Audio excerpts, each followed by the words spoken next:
अस्सलाम वालेकुम, मैं हूं रुखमा इरफान मलिक और आप देख रहे हैं रुखमा इरफान मलिक यूट्यूब चैनल। अगर अभी तक आपने चैनल को सब्सक्राइब नहीं किया तो चैनल को सब्सक्राइब करें और साथ ही बेल आइकॉन का बटन भी प्रेस कर दें। एक बहुत अहम खबर कि वज़ीर-ए-आज़म इमरान खान साहब के साबिक मुअव्विन ख़ुसूसी ज़ुल्फ़ी बुखारी ने वज़ीर-ए-आज़म इमरान खान की साबका अहलिया और ब्रॉडकास्टर रेहाम खान के ख़िलाफ़ हत्या के इज़्ज़त का केस जीत लिया है और अदालती दस्तावेज़ात के मुताबिक रेहाम खान को अब 1,16,00,000 रुपये हर्जाना भी अदा करना होगा। ये 50,000 बरतानवी पाउंड बनते हैं। तमाम इल्ज़ामात वापस लेने होंगे और यूट्यूब, फेसबुक और ट्विटर पर हत्या के इज़्ज़त पर मबनी वीडियो पोस्ट करने पर माज़रत भी करनी होगी। और इसके साथ साथ रेहाम खान ने करप्शन, अकरबा परवरी और वसाइल के नाजायज़ इस्तेमाल पर मबनी 3 ट्वीट्स थी जिनको रीट्वीट किया था।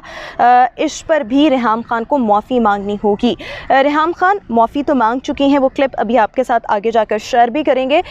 लेकिन इस केस का बैकग्राउंड उन लोगों के लिए जो जानते नहीं कि अगर आपको याद हो तो 6 दिसंबर 2019 को रेहाम खान ने अपने यूट्यूब चैनल पर अमेरिका में जो PIA की मलकियत है रूज़वेल्ट होटल, इसमें करप्शन के इल्ज़ामात आयद किए थे 2 शख्सियात पर।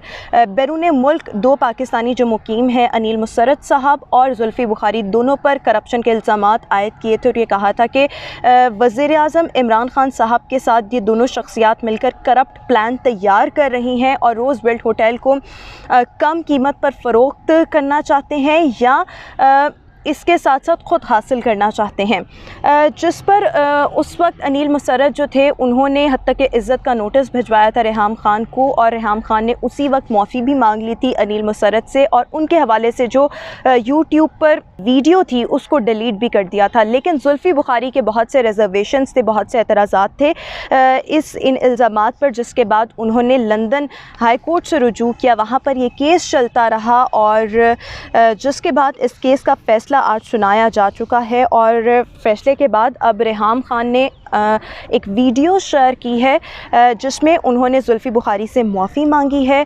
जितने भी ज़ुल्फ़ी बुखारी के जो अखराजात हैं इस मुकदमे पर आए वो भी अदा करेंगी, साथ साथ हर्जाने की रकम भी अदा की जाएगी जो कि 1,16,00,000 रुपये है और अलल ऐलान माफ़ी भी मांगनी है। रेहाम खान ऑफिशियली अब माफ़ी मांग चुकी हैं। इस हवाले से वीडियो मुलाहिज़ा कीजिए। मैंने 6 और 7 दिसंबर 2019 को अपने YouTube चैनल, अपने Facebook पेज और अपने ट्विटर अकाउंट पर एक वीडियो शाया की जिसमें मैंने इस बात पर जोर दिया कि सैयद जुल्फ़िकार अब्बास बुखारी, जो कि आम तौर पर जुल्फ़ी बुखारी के नाम से जाने जाते हैं, वजीर आज़म पाकिस्तान के साथ मिलकर एक करप्ट प्लान के तहत न्यूयॉर्क में वाक़या रोज़वेल्ट होटल को कम कीमत पर फरोख्त या हासिल करना चाहते थे। ये इल्जामात गलत और झूठे थे। जैसा कि मैं अब समझती हूँ कि ज़ुल्फ़ी बुखारी रोज़वेल्ट को बेचने या हासिल करने के लिए वज़ीर आज़म पाकिस्तान के साथ किसी भी करप्ट प्लान में शामिल नहीं थे। मैंने 7 दिसंबर 2019 को सैयद तौकीर बुखारी का एक ट्वीट और वीडियो रीट्वीट किया जिसमें उन्होंने इस बात पर जोर दिया कि ज़ुल्फ़ी बुखारी थोड़े पैसों के इवज धोखा दही और अकरबा परवरी के मुर्तकिब होते हुए रोज़वेल्ट जैसा एक कीमती मुल्की असासा बेचने की कोशिश कर रहे हैं। ये इल्जामात गलत और झूठे थे। मैं अब समझती हूँ कि ज़ुल्फ़ी बुखारी ना तो धोखा दही या अकरबा परवरी में शामिल हैं और ना ही वो थोड़े पैसों के इवज रोज़वेल्ट की फरोख्त की कोशिश कर रहे थे। मैंने 15 मार्च 2020 को सैयद तौकीर बुखारी का एक ट्वीट और वीडियो रीट्वीट किया जिसमें उन्होंने इस बात पर जोर दिया कि ज़ुल्फ़ी बुखारी ने टेलीविजन पर झूठ बोला और लोगों को जाली दस्तावेजात दिखाए। मजीद कहा गया कि ज़ुल्फ़ी बुखारी ने गैर कानूनी तरीकों और धोखाधड़ी से पैसा कमाया है और फिर गैर कानूनी तरीकों से उसको लॉन्डर किया। ये इल्जामात गलत और झूठे थे। ज़ुल्फ़ी बुखारी ने कभी जाली दस्तावेजात नहीं दिखाए। उन्होंने पैसा गैर कानूनी तरीके या धोखाधड़ी से नहीं बनाया और न ही इसको लॉन्डर करने के लिए गैर कानूनी तरीके का इस्तेमाल किया है। ज़ुल्फ़ी बुखारी ने अपनी दौलत मेहनत के जरिए बनाई है और न ही किसी गैर कानूनी जरिए से। तो रेहाम खान ने जिस तरह से ये माफ़ी मांगी है, ये वीडियो आपने मुलाहिज़ा की और रेहाम खान ने जिन अल्फाज का इस्तेमाल किया वो भी आपने देखा सुना। रेहाम खान अब हत्या के इज़्ज़त और कानूनी अखराजात की मद में ज़ुल्फ़ी बुखारी को रकम भी अदा करेंगी।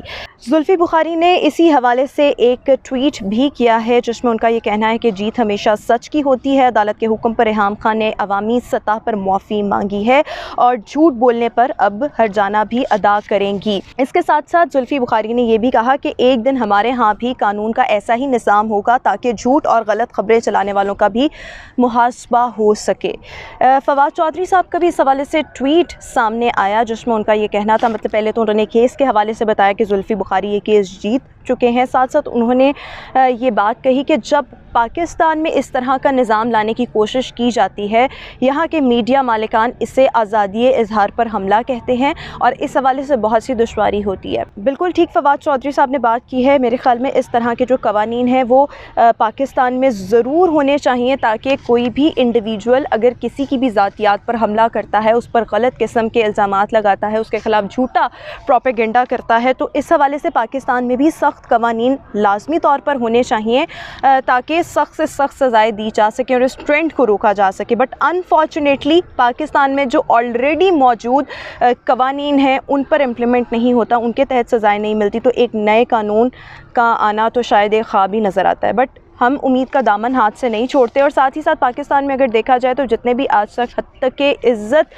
کے کیسز دائر ہوئے ہیں، سزا شاید ہی کبھی کسی کو ملی ہو، سزا نہیں ہوتی. سو اسی امید کے ساتھ کہ شاید پاکستان میں بھی اس حوالے سے قوانین بنے اور ہم بھی اس طرح کا نظام لا کر اپنے ملک میں ایک جسٹس کا انوائرمنٹ جو ہے وہ قائم کر سکیں.